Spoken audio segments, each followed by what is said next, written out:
Okey, jadi 4.1 keseimbangan terma. So, bila kita tengok konsep ataupun nama keseimbangan terma, so keseimbangan, kalau seimbang maksudnya sama. Okey, maksudnya sama.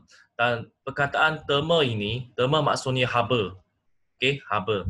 So bila kita tanya apa itu keseimbangan terma, that means dia akan mencapai sesuatu keadaan, okey, keadaan ataupun status. Okey, di mana kalau kita ada dua objek, okey, satu adalah A, satu adalah B. Dan akhir sekali bila mereka mencapai keseimbangan terma, so suhu akhir, okey, theta final. Okey, suhu akhir adalah sama. Okey, suhu akhir adalah sama dan kenapa mereka akan mencapai suhu yang sama? Sebab dia mesti ada pengaliran haba. Okey, pengaliran haba. Okey, pengaliran haba. Okey, so pengaliran haba dan kita ada dua jenis. Pertama kita panggil pengaliran haba bersih. Okey, bersih. Okey, pengaliran haba bersih adalah kosong. Okey, adalah kosong. Dan kedua, pengaliran haba adalah sama. Okey, sama. Okey, nanti saya akan terangkanlah. So, ini adalah 3 syarat apabila dua objek mencapai keseimbangan terma. Okey, sebelum kita tengok apa itu keseimbangan terma, kita ulang kaji balik. Apakah perbezaan antara suhu dengan haba? Okey, so bila kita nak bezakan suhu dengan haba ini, so suhu dia adalah darjah kepanasan. Okay, it's about the degree of hotness. Okay, darjah kepanasan. Tetapi haba dia adalah bentuk tenaga. Okay, so bila kita kata kita nak pindahkan, okay, satu objek yang panas ini, okay, very hot. Kalau kita ada satu objek yang sejuk, so apa yang dipindahkan sebenarnya? Dia bukan pindahkan suhu. Okay, we cannot transfer the temperature. Tapi kita pindahkan tenaga haba. So kenapa sesuatu objek dia jadi panas? Okay, kenapa dia jadi panas? Sebab apa? Sebab dia dapat haba. Okay, the energy is the factor that cause something to become hotter. Okay, so energy makes something become hot. Okay, hot. So tenaga yang dipindahkan. So unit adalah unit untuk suhu adalah Kelvin. Okay. Kadang kita guna darjah Celsius juga. Okay. Darjah Celsius. Dan untuk haba, sebab dia adalah tenaga kan, so kita akan guna Joule. Okay, Joule. Dan suhu sesuatu objek panas mempunyai suhu yang lebih tinggi daripada objek sejuk. Dan untuk topik ini, kita akan selalu kaitkan suhu dengan tenaga kinetik. Okay, tenaga kinetik. Okay. So imagine kalau dalam satu rumah, okay, dalam satu rumah ada api, okay, api terbakar kan, okay, terbakar kan. So what happen to you? You akan cuba lari kan, okay, cuba lari. So dalam satu objek kalau dia panas, so setiap molekul tu ataupun setiap zarah-zarah dia akan cuba lari dengan lebih cepat. Okay, so tenaga kinetik akan semakin tinggi. Okay, semakin tinggi. Semakin tinggi tenaga kinetik, semakin tinggi suhu. Okay, so kita akan kaitkan tenaga kinetik dengan suhu. Okay, dan kalau untuk haba, apabila suatu objek dipanaskan, dia akan menyerap haba dan suhu akan meningkat. So you see the factor is the energy, and then the result is the temperature. So kalau disejukkan, dia akan membebaskan haba dan suhu akan berkurang. Okay, so ini adalah sedikit perbezaan antara suhu dan juga haba. Okay, dan kemudian kita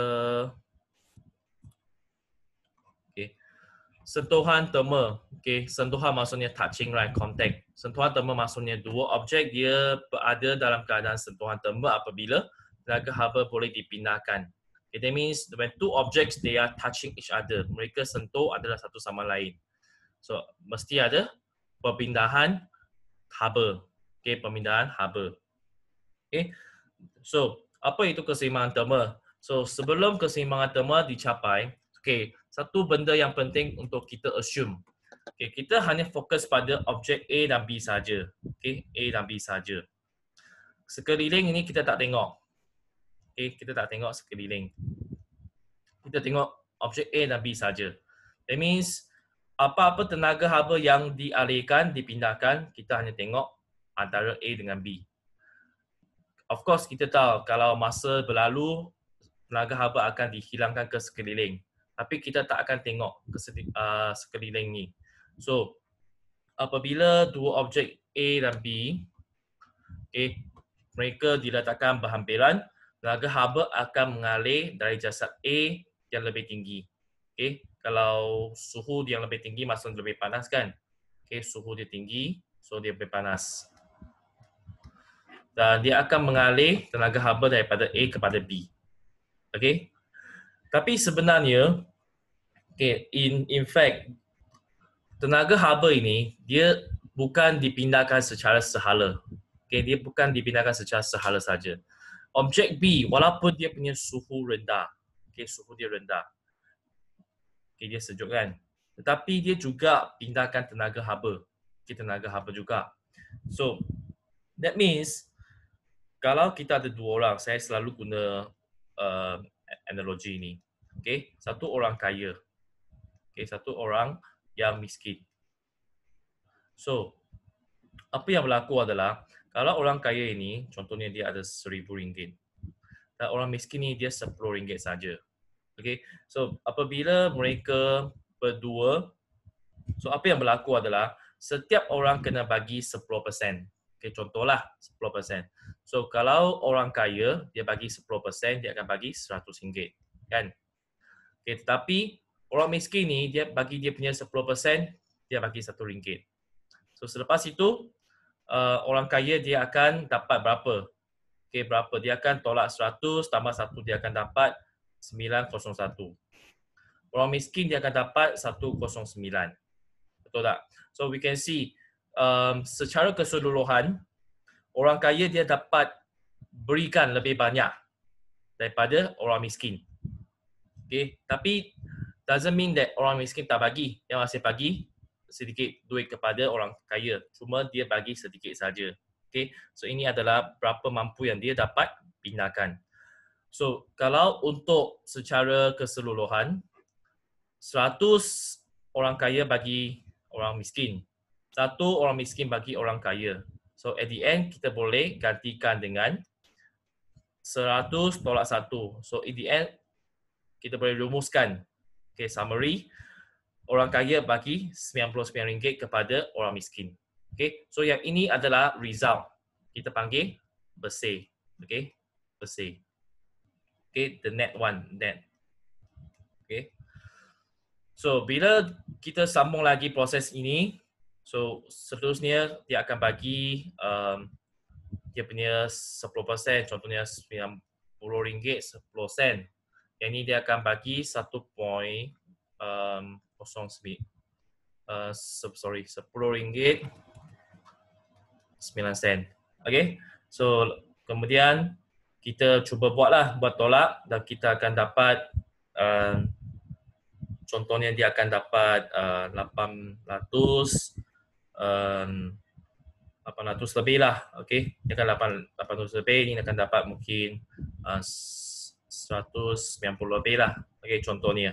So lama kelamaan kita nampak orang kaya ini dia punya duit semakin kurang. Orang miskin dia punya duit semakin banyak kan. So lama kelamaan mereka akan mencapai satu keadaan di mana mereka akan dapat duit yang sama. Duit yang sama di mana mereka akan dapat 505.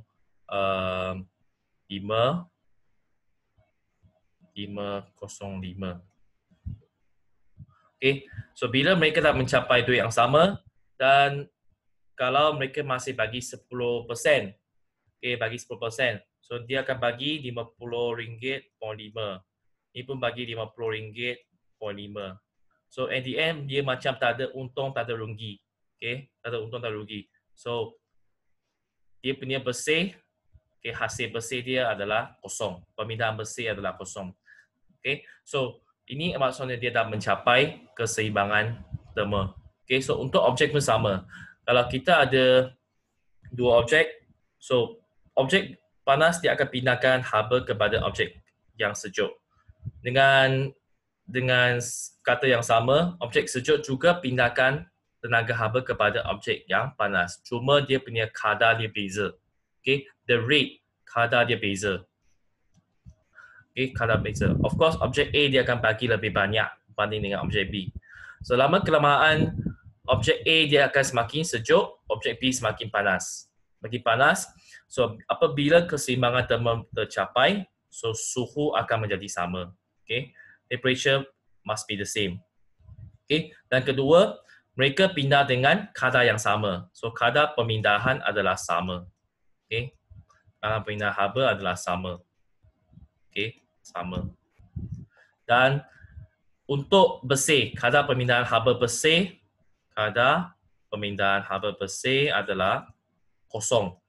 Okay, kosong. Bersih. Okay, so ini adalah 3 syarat yang penting untuk keseimbangan terma. Kadang-kadang soalan dia suka tanya apakah keadaan yang apakah syarat ataupun kriteria apabila keseimbangan terma dicapai. Okay, ada 3. Suhu yang sama. Okay, kalau nak lebih spesifik, suhu akhir yang sama. Suhu akhir yang sama. Kedua, kadar pemindahan haba adalah sama. Yang ketiga, kadar pemindahan haba bersih adalah kosong. Ini adalah kosong. Okey. Okey, seterusnya. Okey, contoh yang terlibat tentang keseimbangan terma. So, ada berapa contoh? Pertama, biasa kalau orang yang sakit, kita letak tuala basah di atas dahi. Okey, so yang sejuk adalah tuala. Okay, tuala yang sejuk, and then dahi yang panas. Okay, dahi yang panas.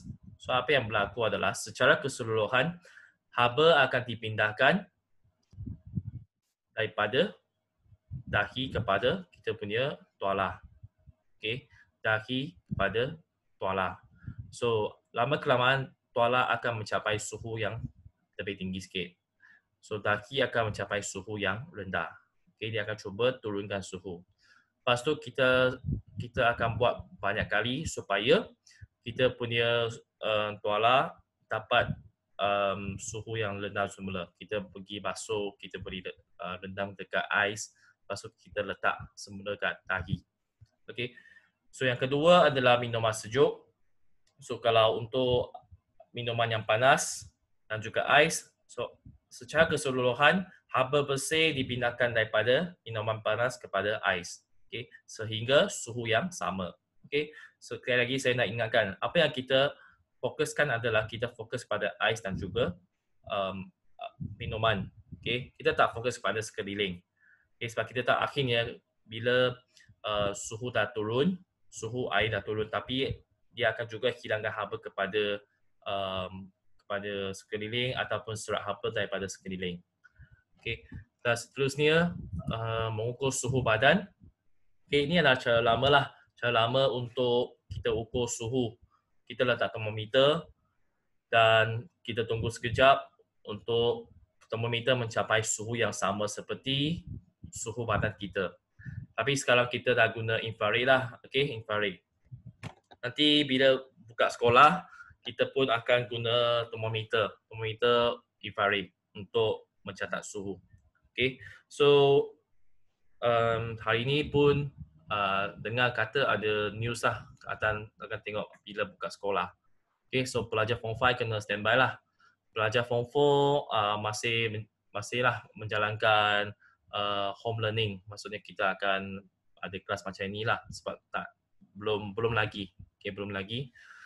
So untuk semester kedua saya akan juga bincang tentang topik baru lah. Saya akan sambung juga untuk mengajar topik, kalau ikut silibus KSSM, kita bab 5 adalah gelombang, okay, wave.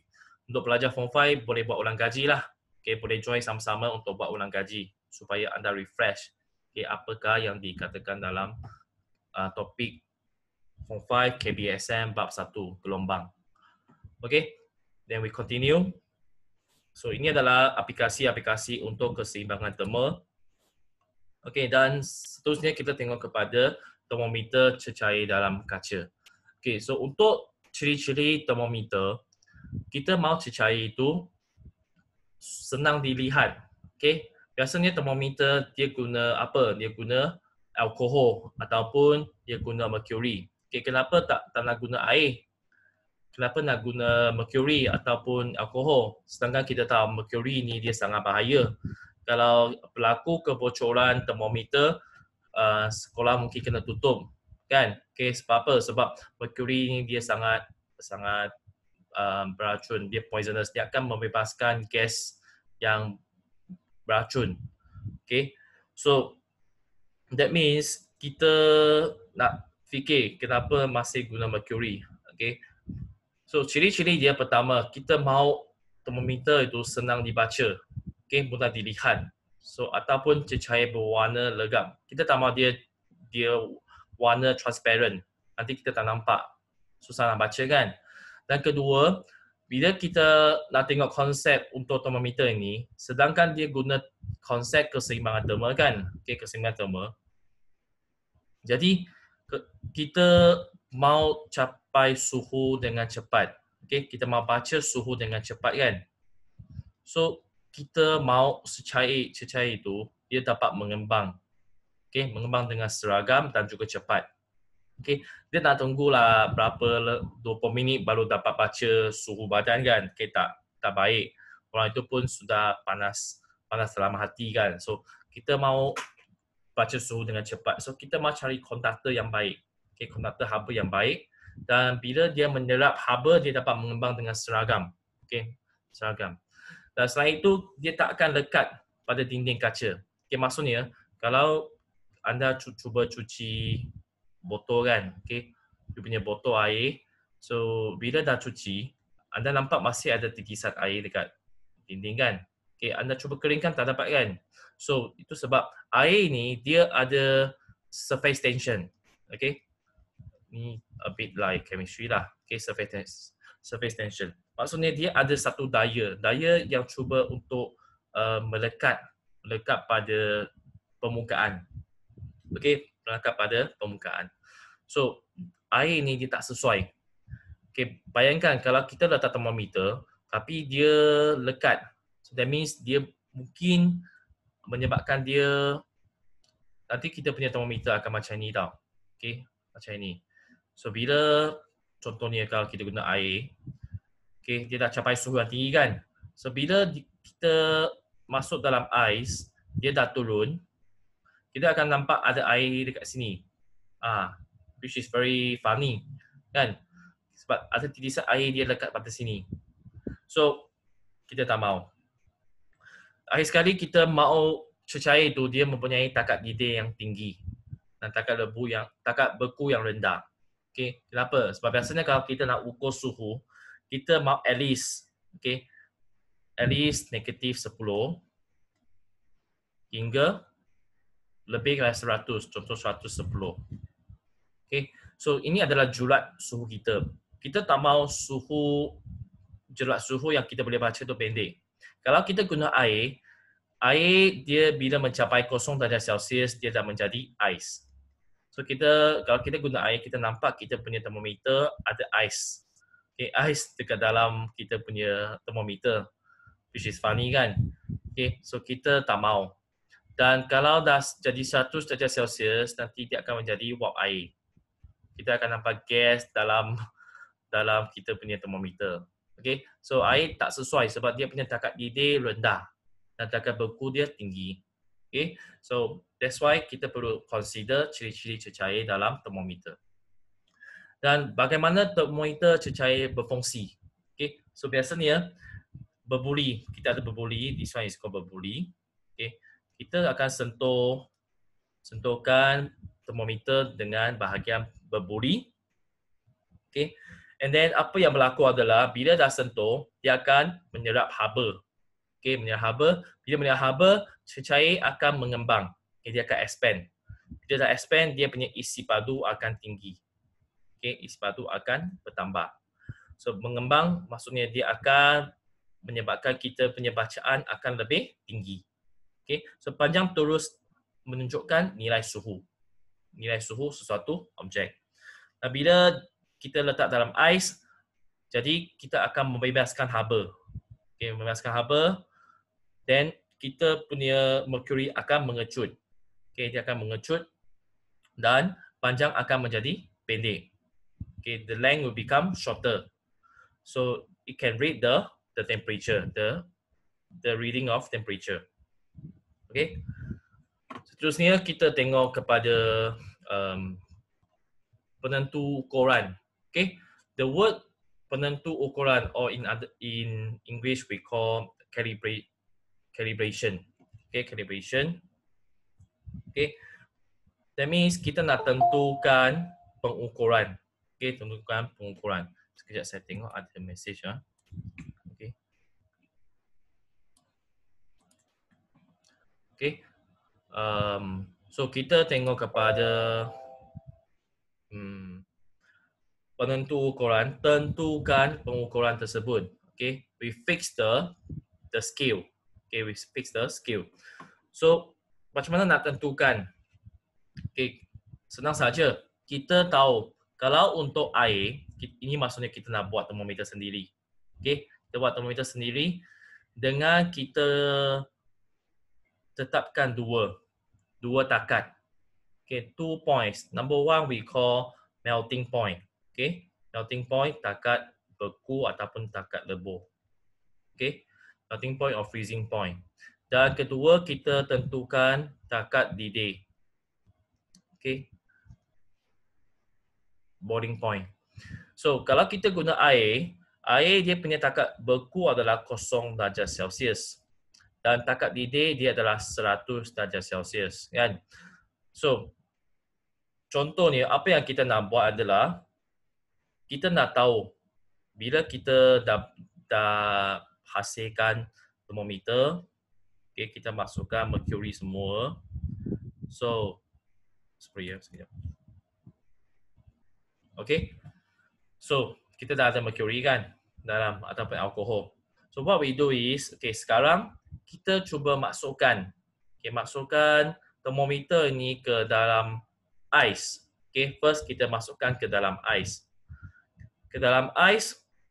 So bila kita dah masuk ke dalam ais, I use blue color Okay. So kita nampak panjang turus mercury dia ke sini. Okay. Dia mencapai panjang macam ni. So kita buat satu tanda. Okay, tanda sini. That means untuk panjang turus mercury ini, dia akan membaca 0 darjah Celsius. It will read 0 degree Celsius, right? So we make a mark, make a label here. Okay, after that, kita masukkan termometer ke gas ataupun steam yang didih. Kita panaskan air, lepas tu air dah menjadi steam kan. Steam itu dia punya suhu adalah 100 darjah Celsius. So bila dah mencapai 100 darjah Celsius, kita nampak kita punya turus mercury akan capai ke sini. Okay. So kita dah nampak dia capai ke sini, kita buat satu tanda 100 darjah Celsius. That means kita tahu kalau panjang ini adalah 0. Kalau panjang yang merah ini adalah 100. Okay. So dengan kata lain, beza antara label sini dan beza sini, dia adalah 100 darjah Celsius. Right. Okay, daripada biru kepada merah, dia punya beza adalah 100 darjah Celsius. Dan last kali, kita guna pembaris meter, okay, untuk ukurkan berapa panjang termometer kat sini. Okay, berapa panjang. Katakan contohnya dia 10 cm. Okay, 10 cm. So, kita nak buatkan skala. Skala untuk setiap 1 darjah Celsius. That means kita nak buat 1, 2, 3, 4 sampai 100 darjah Celsius. Okay, macam kita nak buat? Kita nak buat skala dia dengan bahagi. Okay, So daripada matematik 10 cm 100 darjah Celsius. So 1 darjah Celsius berapa cm? Berapa cm? So kita bagilah kan. So 10 cm darab darab 1 darjah Celsius bagi 100 darjah Celsius, kita akan dapat 0.1 cm per darjah Celsius. Okay.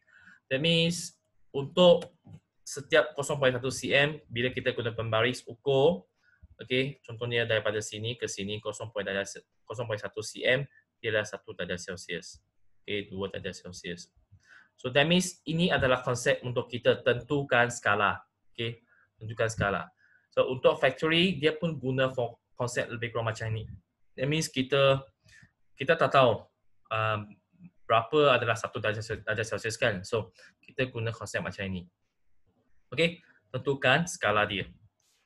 Okay, dan dia ada satu formula. Okay, formula. Okay, which is this one. Okay, this one. Okay, this one ah. Okay, so apa yang dimaksudkan adalah theta. Theta maksudnya suhu. Okay, suhu. Dan L100 ini adalah panjang. Okay, panjang merkuri untuk 100 darjah Celsius. Okay, saya cuba lukiskan. Okay, lukiskan termometer kita. Okay, so ini adalah suhu. Okay, theta berapa? Dan dekat sini adalah 0 darjah Celsius. Okay, 0 darjah Celsius. Dan dekat sini adalah 100 darjah Celsius. Okay, so apa yang kita nak cari adalah, okay, kita nak tahu bahawa sebenarnya merkuri dia bukan start dengan kosong dah. Okay, dia mesti ada negatif lagi. So daripada sini, panjang sini ke sini adalah L0. Okay, panjang merkuri untuk 0 darjah Celsius. Daripada sini kepada theta, dia adalah L theta. Okay, lain sekali daripada merkuri ini kepada 100, dia adalah L100. Okay, so kalau kita cuba tengok L theta tolak L0 adalah mana? Okay, L theta adalah sini. Okay, panjang untuk sini tolak L0. So mana sebenarnya? L theta tolak L0 adalah sini. Okay, kat sini. Di sini adalah L theta tolak L0. Okay, and then L100 tolak L0 mana? Okay, L100 adalah panjang yang besar ini, tolak L0 sebenarnya adalah sini, kan? Okay. Sini adalah L100 tolak L0. Okay, so that means kita dah abaikan sini. Okay, kita tak nak tengok panjang di bawah 0 darjah Celsius. So in terms of ratio, kita cuba tengokkan berapa panjang sini. Okay, panjang untuk theta sini bagi berapa panjang 100 darjah Celsius darab 100. Okay, berapa panjang theta bagi berapa panjang 100 bagi 100. Let me give you an example. Okay, example. So kalau katakan kalau sini adalah 5 cm. Okay, 5 cm. Dan untuk panjang ini adalah 10 cm. Okay, 10 cm. Okay ya. So L theta tolak L0 adalah 5 cm. Yang ini adalah 10 cm. Okay, so berapakah suhu theta ini? Okay, of course senang. You boleh tahu bahawa dia adalah 50 darjah Celsius. Okay, 50. Sebab dia macam separuh kan. Okay. Kalau daripada 0 hingga 100, okay, dia punya panjang adalah 10 cm. Okay. So kalau 5 cm ini, kalau 5 cm berapa?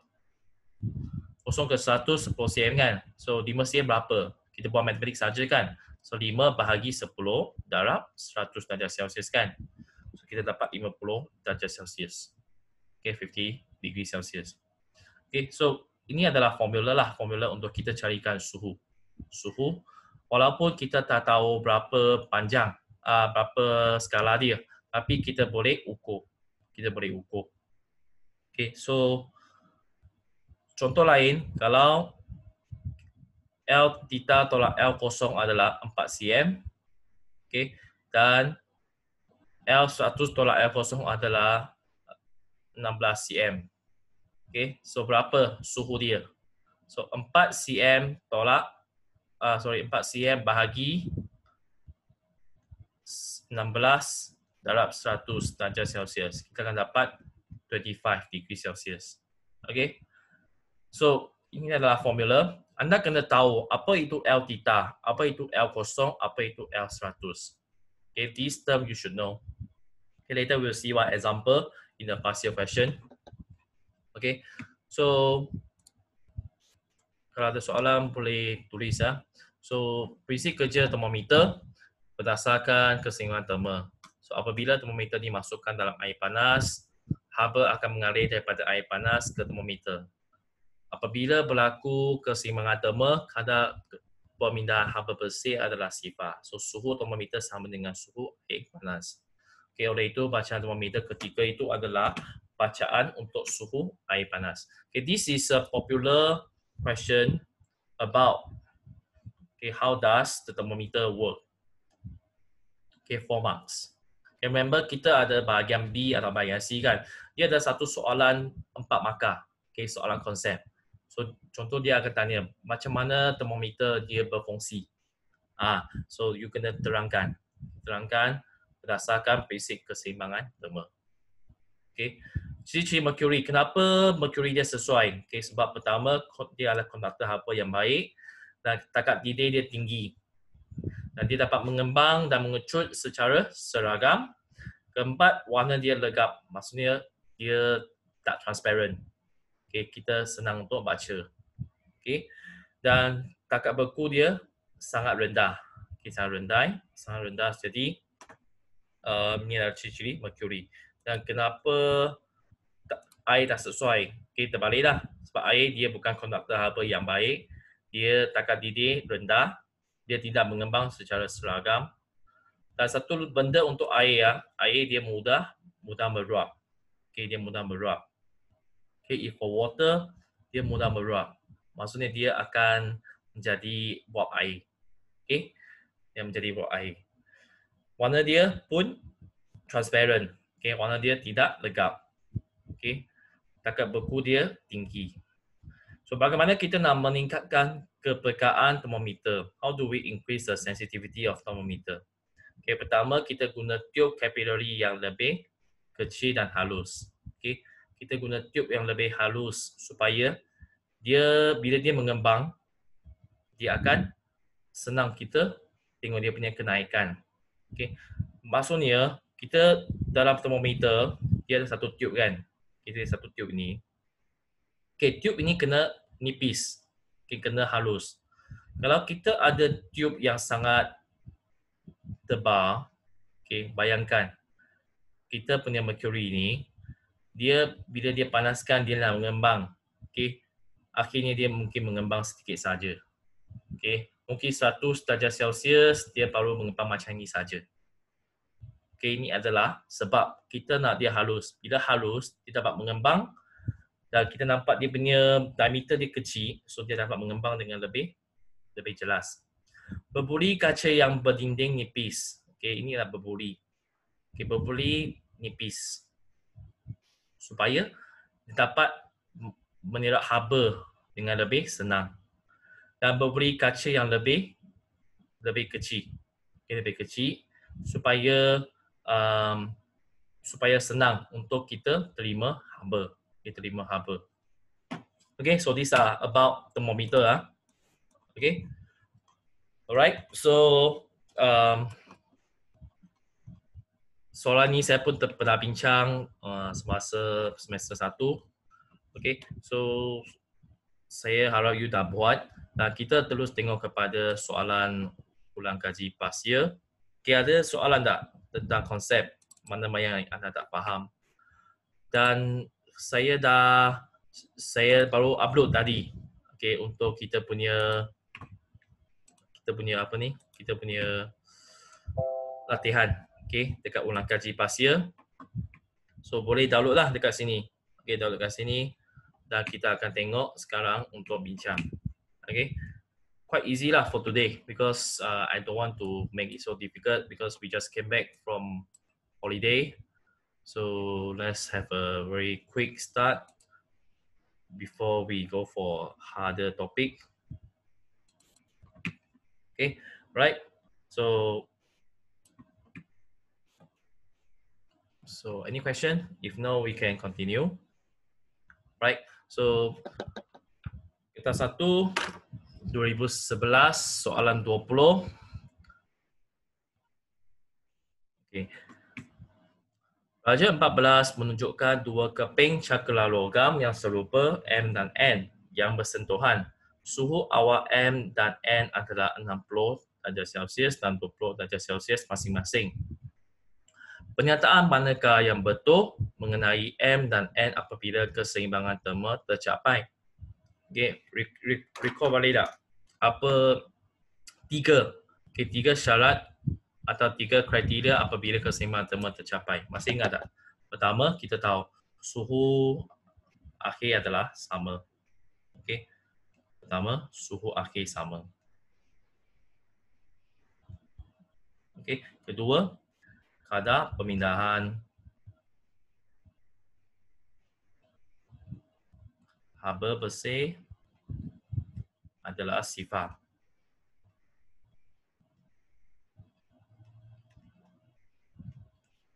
Dan ketiga, kadar pemindahan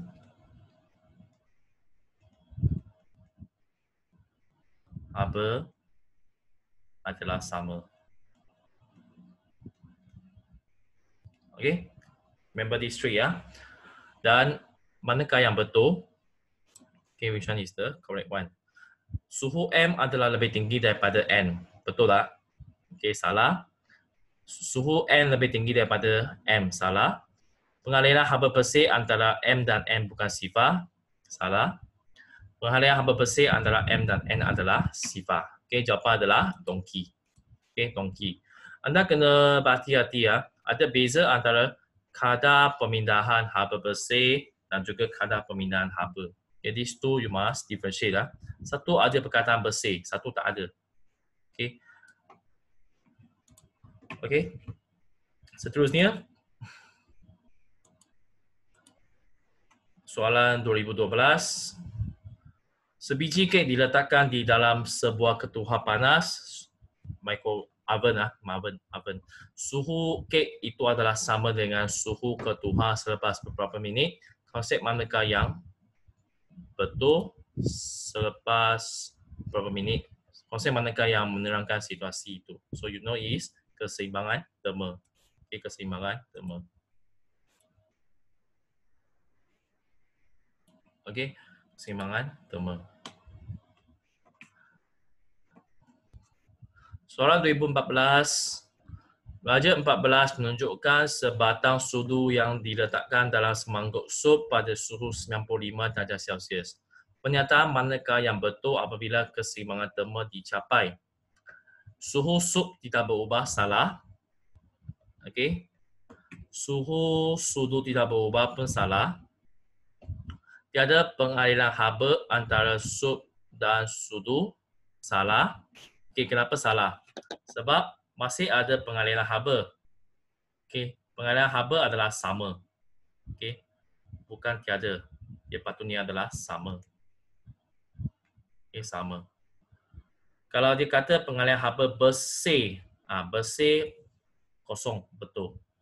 Sup dan suhu mempunyai suhu yang sama. Okey, suhu yang sama. So jawapan adalah dongki. Okey, dongki.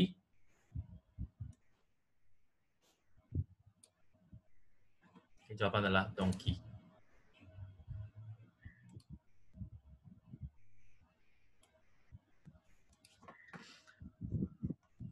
(2015)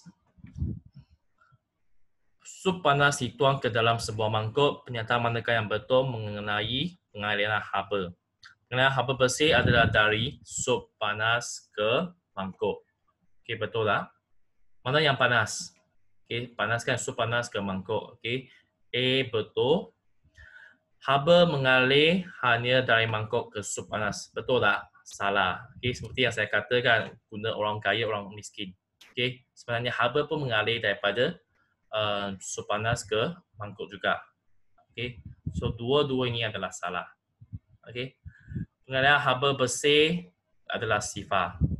Okey, salah. Jadi jawapan adalah A. Okey. A sebab daripada panas kepada sejuk. Jawapan adalah A. Sebab dia belum capai keseimbangan terma. Okay, it hasn't reached the thermal equilibrium. Okay, thermal equilibrium. So jawapan adalah A.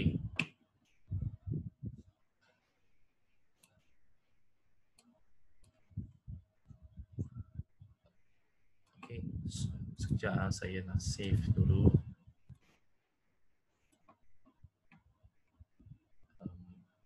Jawapan.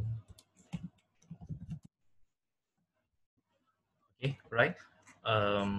By the way, saya dah upload jawapan untuk bab 2 ulang kaji pasir.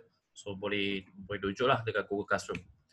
Okay, 2016 soalan 19. Raja sebelum menunjukkan secawan kopi panas dibiarkan sejuk sehingga mencapai suhu bilik. Okay, so for this diagram, satu objek adalah kopi panas, satu lagi adalah sekebiling. Okay, because we don't have other things, right? So it's between hot coffee and also the environment. Pernyataan manakah yang betul tentang kopi itu pada suhu bilik? Okay, pada suhu bilik, that means the coffee is at room temperature. Kehilangan haba oleh kopi panas adalah sama dengan kehilangan haba oleh persekitaran. Salah. Okey. Salah ke betul? Sekejap kita tengok. Kehilangan haba oleh kopi panas adalah lebih rendah daripada penerimaan haba oleh persekitaran. Okey, kehilangan haba oleh kopi panas adalah lebih besar daripada penerimaan haba oleh persekitaran. Kehilangan haba oleh kopi panas adalah sama dengan penerimaan haba oleh persekitaran. Okay, so which one is correct? So you have to know, kalau kita ada dua objek, satu mesti terima, satu mesti hilang. Okay, so, kita ada objek panas, hot and also cold. Okay, so secara keseluruhan, okay, satu mesti pindah, semesti hilang. Okay, hilang haba. Satu mesti terima. Okay, terima haba. So untuk case ini, kopi panas yang hilang haba. Okay, hilangkan haba. Okay, dan persekitaran ini dia terima haba. Okay, terima haba. We will look at the formula about this for the next topic.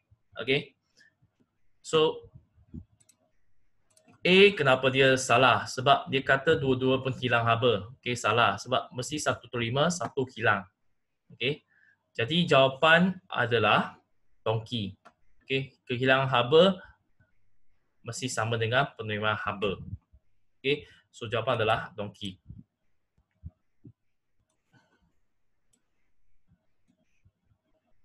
Okay, the heat loss by one object must be the same as the heat gained by the other object.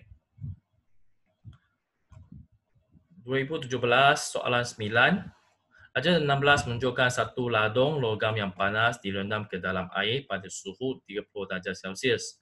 Jika suhu awal ladung ialah 60 darjah Celsius, apakah suhu air apabila keseimbangan terma tercapai antara ladung logam dan air?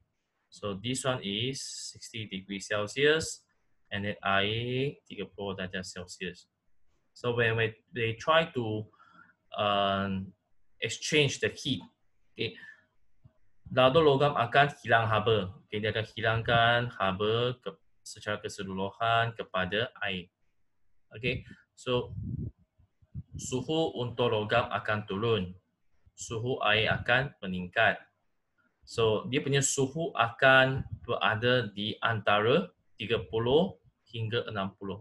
it will be between 30 degrees Celsius to 60 degrees Celsius. Okay, tetapi jangan ingat kita boleh divide by 2. That means suhu akhir. Okay, nanti kita ingat suhu akhir adalah 45 darjah Celsius. Tak, salah. Okay, kenapa? Sebab untuk next topik kita akan ulang kaji. Okay, Q sama dengan MC theta. So tenaga haba bukan sahaja bergantung kepada suhu awal dan dia juga bergantung kepada dua faktor. Pertama adalah jisim. Okay, jisim dan juga satu lagi adalah muatan haba tentu. So takkanlah kalau saya ada satu bika air 500 ml, okay, dengan suhu dia 90 darjah Celsius. Dan takkanlah kalau saya masukkan, contohnya saya masukkan minyak. Okay, saya masukkan minyak dengan 1 ml saja. Tapi dia punya suhu 40 darjah Celsius. Takkanlah suhu macam ni dah menjadi separuh kan? 90 tambah 40 bagi 2. Okay, tak. Bukan 65. Okay, kita perlu consider berapa kuantiti, berapa jisim. Okay, we cannot assume dia mesti di tengah-tengah 40 hingga 90 dia punya suhu mesti tengah-tengah, tak. Okay, kita mesti consider juga muatan haba tentu dan juga jisim. Okay, this one we will discuss further in the next topic lah. Okay, so jawapan adalah di antara 30 hingga 60. Okay, 30 hingga 60.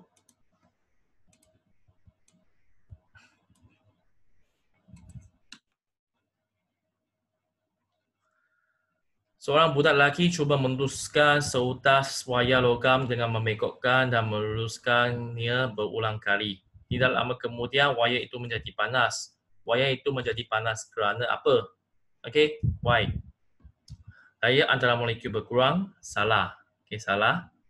Wayar menyerap haba dari sekeliling. Okay, this one is correct. Okay, because when we do the action, right, like bending, strengthening, so what happen is the wire actually gain a heat. Okay, dapat tenaga haba daripada sekeliling. Okay, sekeliling. Tenaga kinetik molekul wire meningkat. Okay, bukan. Okay, bukan sebab dia. Tenaga keupayaan molekul wire meningkat. Okay, pun bukan. Okay, jawapan adalah boy. Okay, boy. Sebab dia punya wire menyerap haba dari sekeliling. Okay, sekeliling.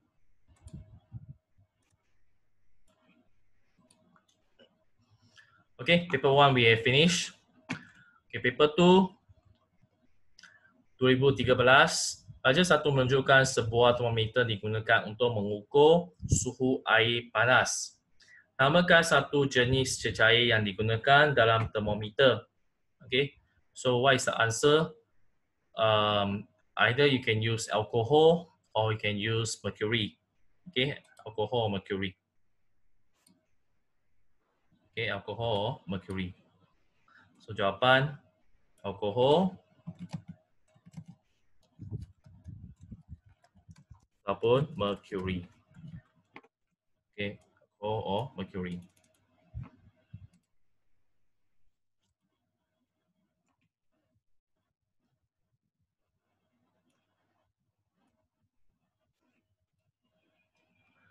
Berikan satu sebab. Kenapa kita nak pilih alkohol atau mercury?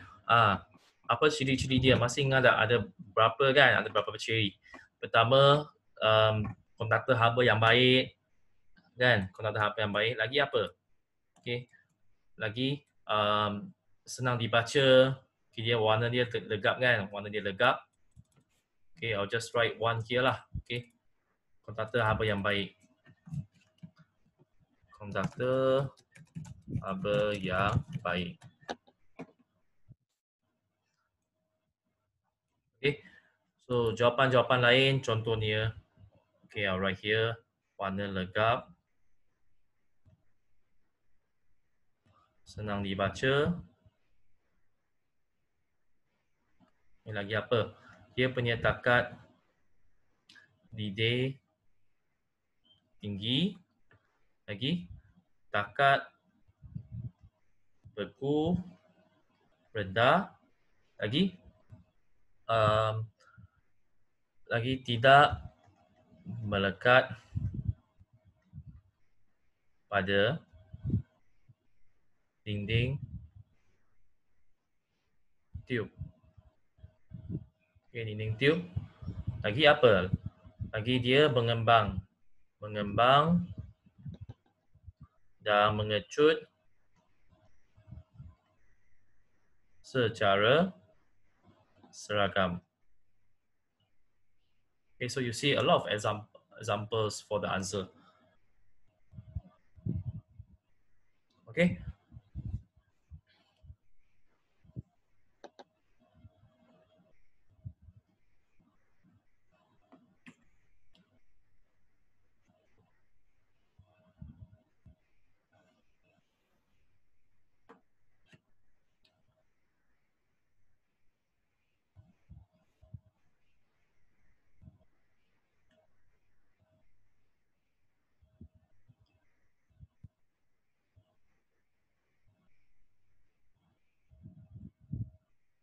Okay, seterusnya sudah.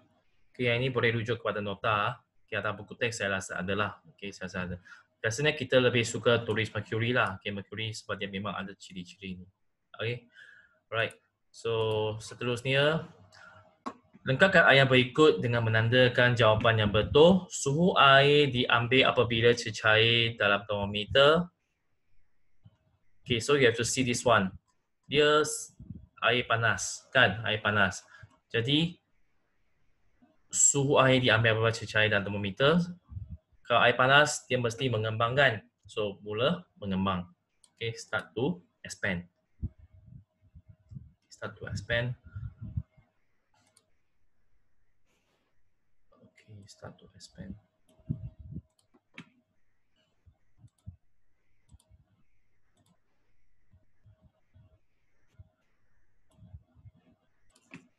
Okay, then namakan prinsip fizik yang terlibat. Okay, what is the physical principle about this? Okay, you know right, this topic is about thermal equilibrium, keseimbangan thermal. Okay, keseimbangan thermal. Okay, fizik ada berapa prinsip? Okay, kalau dia ada beza prinsip, hukum. Okay, kalau hukum biasanya, okay, I roughly tahu lebih lah. Okay, so kalau kita dah bab 2, kita ada hukum Newton. Okay, hukum Newton. Okay, hukum Newton ada 3. Okay, 1, 2, 3. Masih ingat tak apa tu? Okay, pertama yang tentang inertia, kedua tentang F sama dengan ma, ketiga tentang action reaction. Lepas tu kita pun kalau untuk syllabus baru, kita ada hukum kegravitian semester Newton. Okay, this one for 5 students you can ignore. Okay, and then we also have hukum Kepler, kan? Okay, hukum Kepler. Kepler we have 1, 2, 3. I hope you still remember. Okay, and then hukum Hooke. Okay, for 4 students you haven't learned, you learn it next year. Okay, it's about spring. Okay, very easy. It's about spring. Lepas tu kita ada apa lagi hukum? Hukum gas. Okay, this chapter we will learn about Boyle, Charles, and old syllabus we call pressure law. Okay, the new syllabus we call Gay-Lussac. Okay, or sometimes we call pressure law lah. Okay, pressure law. Okay, pressure law. So these are the laws, okay, the laws. And then also for lights, okay, topic of light, we have hukum Snell. Okay, hukum Snell. Okay, okay, and then prinsip. Okay, prinsip. For Form 5 students, you know already, we have Pascal, we have Archimedes, and also Bernoulli. Okay, for 4 students, you'll learn it next year. Okay, next year. And then, okay, besides this, sometimes when they ask about physics principle, okay, like they ask about what is the concept. Okay, apakah konsep? Contohnya prinsip keabadian momentum. Okay, dia pun satu jenis prinsip juga. Okay, momentum. Okay, prinsip keabadian momentum. Prinsip keabadian tenaga. Okay, lagi apa? So far like this lah. Okay, so prinsip ini dia kadang-kadang tak semestinya kena ada nama prinsip. Okay, tak. Okay, kadang-kadang boleh tanya konsep. Okay, konsep. Okay, example, kalau kita dapat tengok, okay, kenapa pelus gigi dia bengkok? Okay, dia dapat bengkok. Kenapa? Sebab apa? Apakah prinsip di belakang? So konsep dia adalah apa? Pembiasan. Okay, so walaupun dia tak ada perkataan prinsip, tapi you know the concept behind is the reflection, pembiasan. Okay, so ini cara untuk menjawab soal-soal macam ini. Okay, alright. Seterusnya kita tengok kepada 2016. Okay. Pelajar 8.1 menunjukkan satu termometer merkuri yang belum ditentu ukur diletakkan di dalam satu beaker mengandungi cube ais dan air pada 0 darjah Celsius. Okay, sepanjang turus merkuri L sama dengan 6 cm.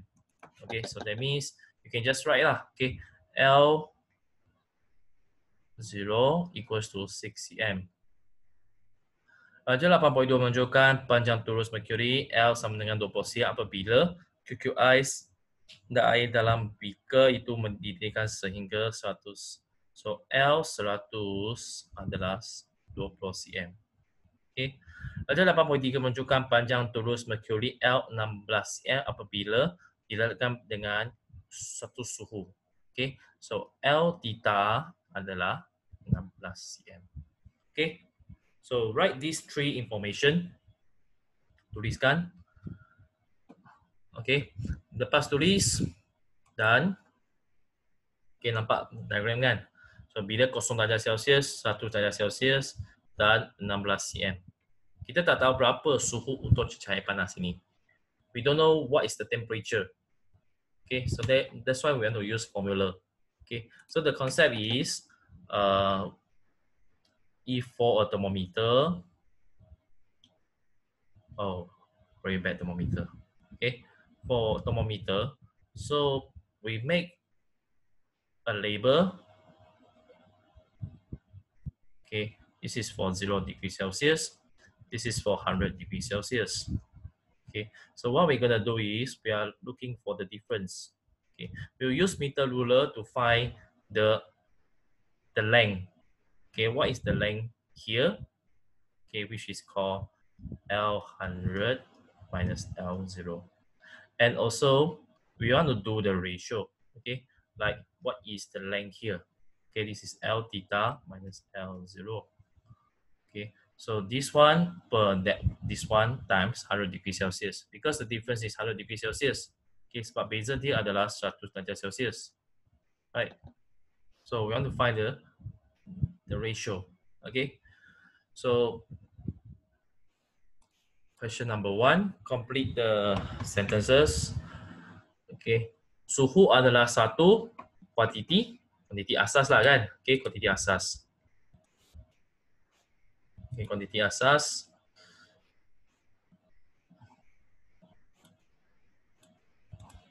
Okay, kedua, berdasarkan Raja 8.1, 8.2, tentukan perbezaan bagi panjang turus merkuri. Okay, so dia nak kita carikan apa? Okay, they want us to find difference in length. So that means you want to find L0 and also L100. So what is the difference? Okay, so L100 minus L0. Okay, whereby we know L100 is 20 cm, right? Okay, 20 cm divide minus. Okay, tolak berapa?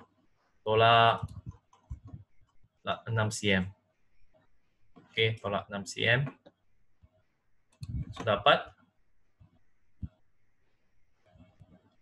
14 cm. Okay, 14 cm.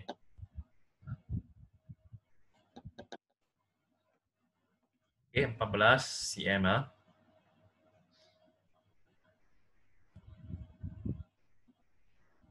Okay, seterusnya berdasarkan Raja 8.3 dan jawapan dalam 8B1, hitungkan suhu.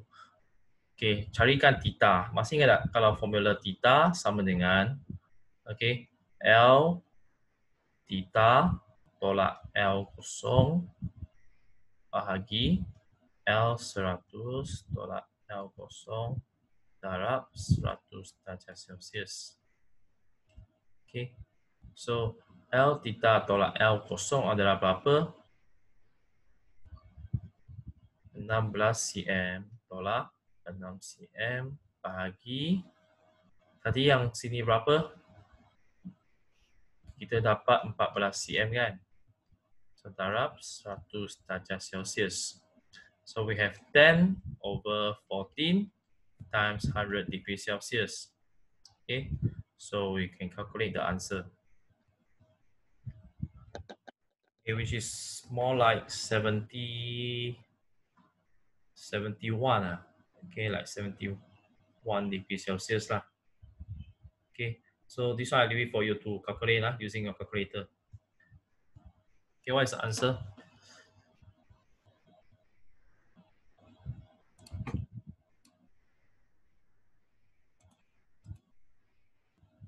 Anyone, you can just share the answer in the chat room.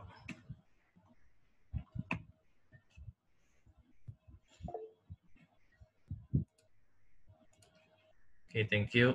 71.4 degrees Celsius lah. Okay, 71.4 degrees Celsius.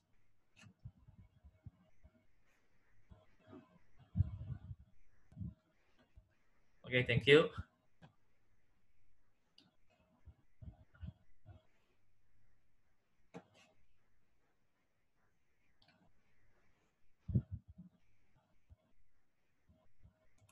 Okay, then next.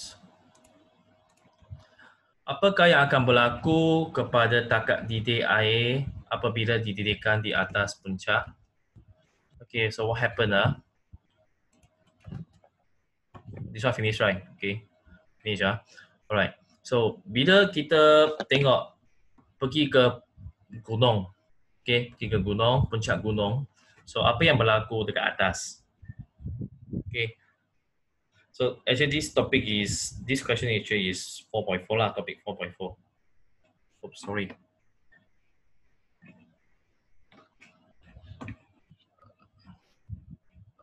Can see boleh nampak. Sorry, tadi saya tak tahu kenapa.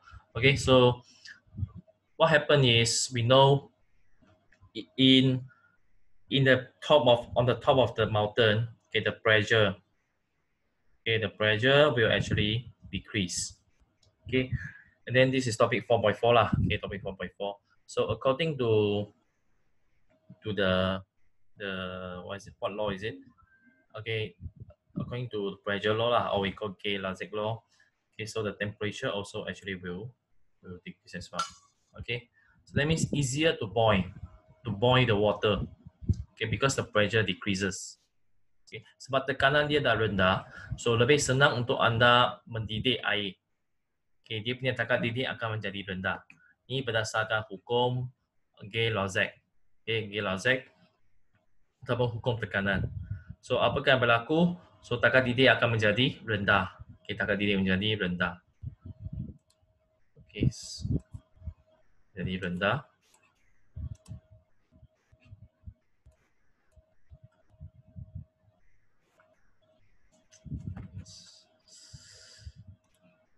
Okay, menjadi rendah lah. Okay, menjadi rendah. Okay, so if you are not sure the answer, okay, tengok dia satu markah saja. So you just answer. There are three possible answers. Same, high, low. Okay, tinggi, rendah, sama. So tikam saja kalau you tak pasti. Jangan tulis berbeza. Don't use the word like berubah, different. Okay, berubah macam mana? Kena spesifik.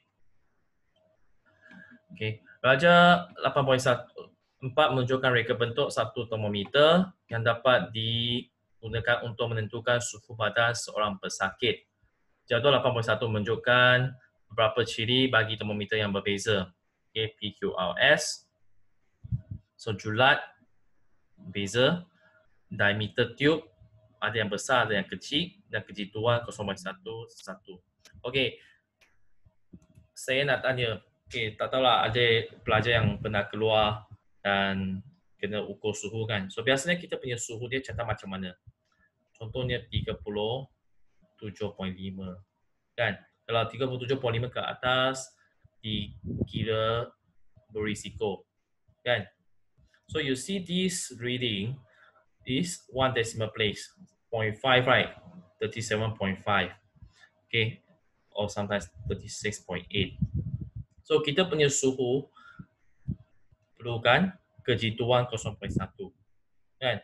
Dan juga biasanya kita punya suhu takkanlah ada suhu manusia yang 0 darjah Celsius kan, tak ada, ataupun 100 darjah Celsius. Kalau kita ada satu rekod, dia punya bacaan lebih kurang 30 lebih hingga 40 lebih saja kan. So kita kena gunakan julat yang sesuai. Okay, julat yang sesuai. Okay. Kenapa kita tak boleh guna 0 hingga 100? Okay, boleh, tapi dia punya perubahan dia sangat kecil nanti. Kita tak dapat tengok banyak sangat. Kita nak lebih spesifik sikit kan. So lebih sesuai kita guna 30 hingga 45. Okay, just the same thing. Kalau kita dah tahu dia punya range, dia punya zulat, so tak payah guna yang lain lah kan.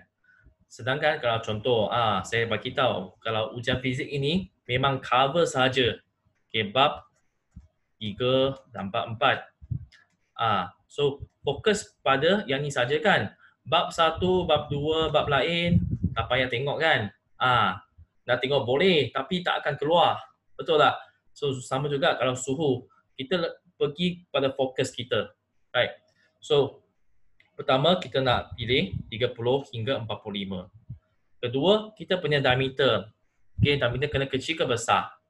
Okay, if you're not sure, you can skip to the accuracy. Kejituan anda dah tahu kan, mesti 0.1. So between Q and R, you know the answer is Q. So you should pick small. Okay, kenapa small? Supaya kita nampak dia punya kenaikan mercury mengembang atau mengecut dengan lebih jelas, lebih nyata. Okay, we can see the increasing, decreasing of the reading very obvious, very significant. Okay, right? So pilih julat termometer yang sesuai. Okay, julat dia adalah apa? Okay, just very quick, I'll just write. Okay, so kita pilih 30 hingga 45. Okay, 30 hingga 45. Okay, then kenapa? Okay, kenapa? Okay, why? Because kerana julat ini adalah julat suhu badan manusia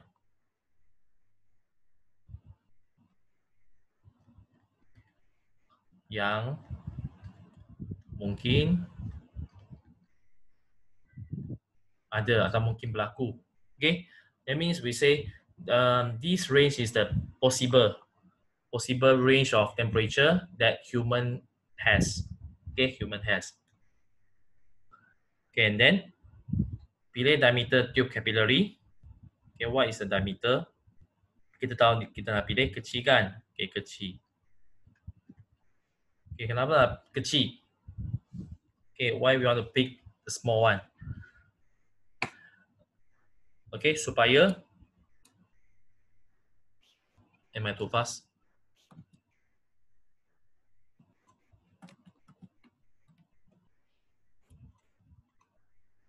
Okay, I'll write answer here. Okay, kenapa kita nak pilih kecil? Supaya kita nampak pengembangan dan pengecutan dengan lebih jelas.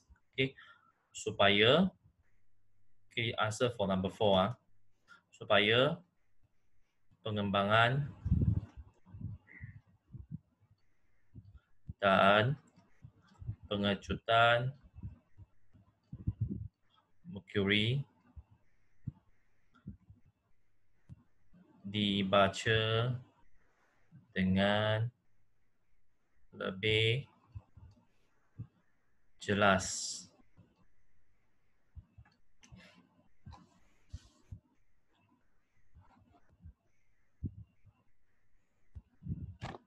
Okay.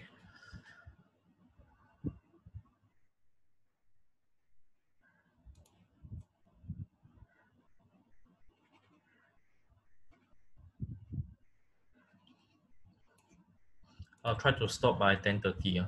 Okay. Pilih kejituan termometer yang sesuai. Kita nak pilih termometer yang sesuai adalah mana? Kita nak pilih 0.1. Okay, write the unit 0.1 degree Celsius. Kalau tak ada unit, tak ada markah. Okay, write the unit. Berikan satu sebab, okay, supaya bacaan suhu dapat diukur dengan lebih apa? Lebih jangan guna perkataan jelas. Lebih precise. How to precise in precise, persis. Okay, lebih persis.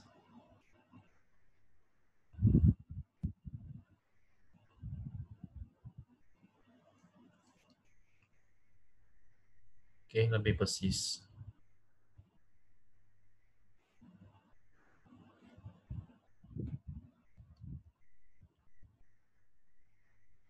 So berdasarkan jawapan, so yang paling sesuai adalah Q.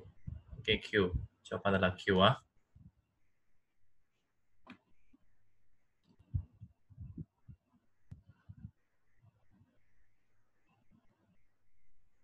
Okay, right.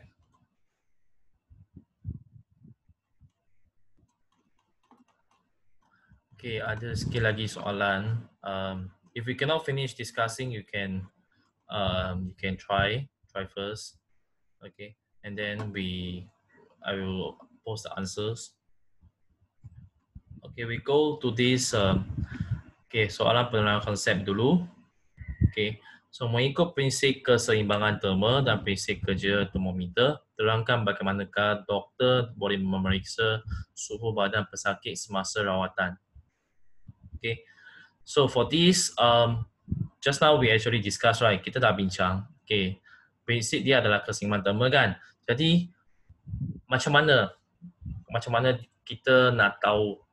Okay, so the thing is kita tahu mesti ada berlaku pemindahan haba. Okay, so a few keywords you need to know is, okay, menyerap haba.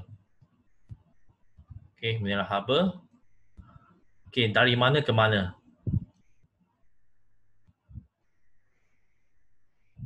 Okay, dari mana ke mana? And then what happened at the end? Suhu akhir macam mana?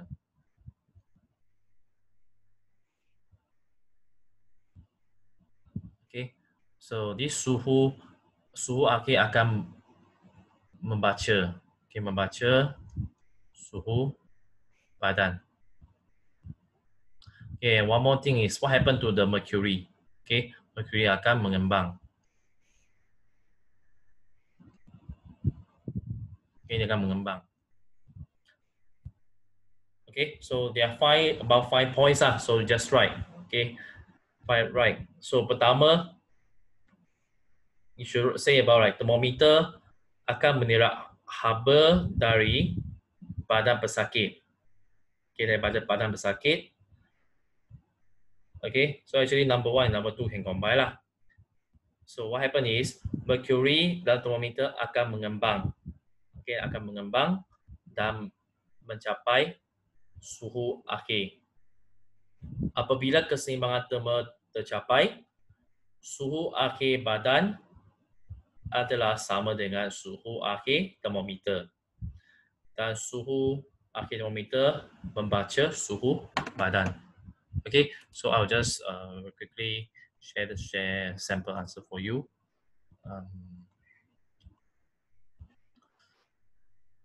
Just a minute.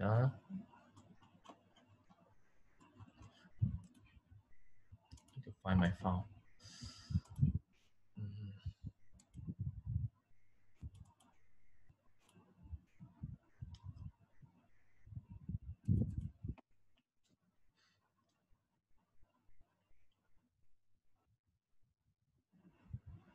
I'm sorry, not this one.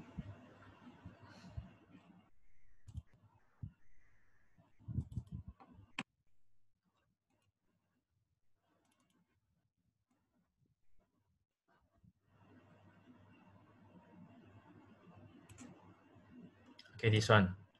Okay, so thermometer diletakkan di dalam mulut pesakit. Haba dipindahkan daripada badan pesakit ke termometer. Then you mentioned about keseimbangan terma antara termometer dan badan pesakit dicapai. Haba bersih adalah sifar. Termometer dan badan pesakit mencapai suhu yang sama macam menunjukkan suhu badan pesakit. Okay, so this is the sample answer. Okay, so a few keywords you need to mention about the final temperature. Okay, where is the heat transfer from where to where? Okay, and then haba bersih adalah sifar. Okay, so these are the keywords. Okay, and then next one about the essay. Okay, essay. Okay, reka bentuk termometer berdasarkan ketebalan dinding, diameter tube capillary, panjang tube capillary, jenis cecair, dan saiz perbuli. Okay, so same way we always need to do the table. Okay, table. Okay, and number one is aspect. Okay, aspect, and then sebab. Okay, so pertama ketebalan dinding macam mana? Okay, ketebalan dinding mesti macam mana? Should be diameter lah. Okay. Sorry, ketebalan lah. Okay, ketebalan dinding mesti nipis. Okay, nipis. Okay, kenapa nipis? Supaya dapat terima haba dengan lebih banyak, lebih cepat. If the wall is very thick, it means it takes some time for you to absorb the heat energy, right? So mesti nipis. Okay, diameter pun kecil. Okay, diameter kecil. Kenapa? Tadi kita dah bincangkan supaya pengembangan dengan lebih cepat, pengembangan mercury dengan lebih cepat. Okay, dan panjang tube capillary harus dah panjang. Okay, bila kita punya panjang tube capillary adalah tinggi, maka kita dapat mengukur jurat suhu yang lebih tinggi. Okay, dapat ukur jurat suhu. If a longer tube, that means we can make more labels, more scale. Okay, kita boleh buat banyak skala. Okay, buat banyak skala. Jenis cecair senang saja, kita biasa guna apa? Guna alkohol, mercury kan. Kenapa? Tuliskanlah ciri-ciri dia. Okay, mata haba yang baik. Saiz perbuli. Okay, saiz perbuli kena macam mana? Besar ke kecil? Okay, saiz perbuli kena, kalau kecil kenapa? Besar kenapa? Okay, biasanya besar. Okay, saiz perbuli besar supaya dia dapat terima lebih banyak tenaga haba. Okay, if you have a bigger bulb compared to a smaller bulb, so if bigger bulb, more heat actually can be absorbed. It can be absorbed. Okay, compared to a smaller bulb, right? Okay, so sample answer for you to see.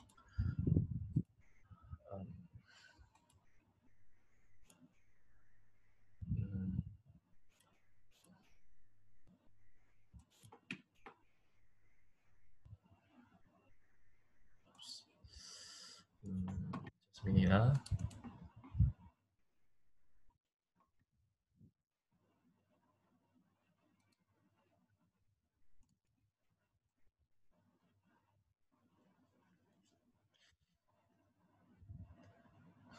Okey, reka bentuk termometer. Okay, this one I will is about form 4, form 1 I can share to you actually. Okay, contohnya guna alkohol, kenapa? Okay, kerana takat beku alkohol sangat rendah. Okay, guna berbuli yang nipis. Okay, berbuli yang nipis. Okay, kita nak guna berbuli yang besar dan juga nipis. Okay, tadi kita sebut dinding. Okay, dinding tu dinding berbuli. Okay, dinding berbuli. Ini berbuli yang nipis supaya mudah atau peka terhadap haba. Okay, but if we talking about the thermometer, okay, the whole thermometer, we have to use the thick one supaya tidak mudah pecah. Okay, tidak mudah pecah. Tube capillary kecil, diameter dia kecil supaya lebih sensitif. Okay, lebih sensitif. Okay, yang ini tak biasanya jarang kita guna bentuk melengkung supaya alkohol mudah lihat. Okay, this one normally we don't discuss lah. Okay, so for just now, tadi yang dinding tu, apa yang saya masukkan adalah dinding, tadi saya punya soalan apa Okay, saya punya soalan adalah ketebalan dinding. Okay, so if for this, ketebalan dinding thermometer tebal. Okay, tebal. Tapi kalau untuk ketebalan berbuli, nipis. Okay, nipis. Supaya peka terhadap haba. Okay, kalau untuk clinical thermometer, lebih kurang sama juga. Okay, it's more like the same lah. Okay, the same thing. Okay, and then one more is about thermos lah. Okay, thermos. Kalau untuk thermos, ke sini lah. Okay. Okay, reka bentuk untuk thermos, kita guna penutup yang berongga. Okay, that means dalam penutup ada udara.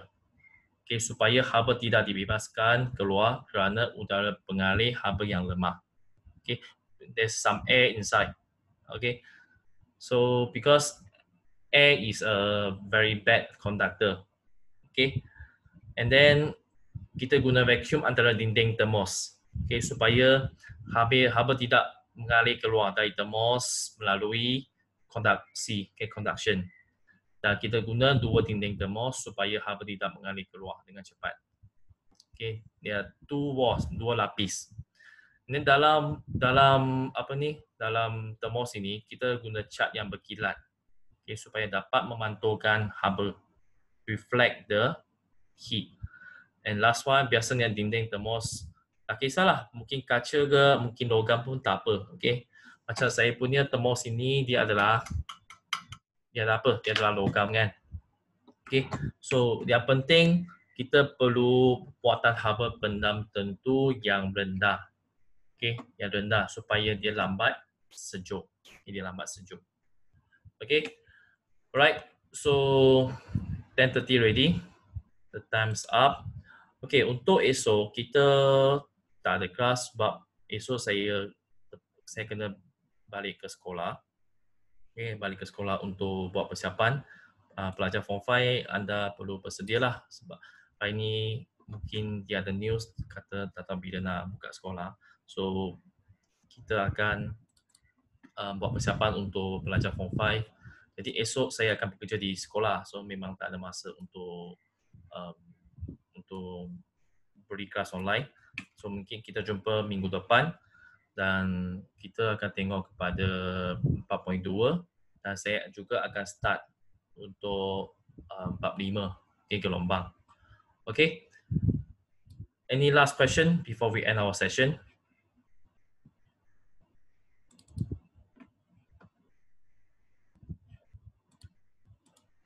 Okay, kalau tak ada, terima kasih dan kita jumpa pada minggu depan. Have a good weekend.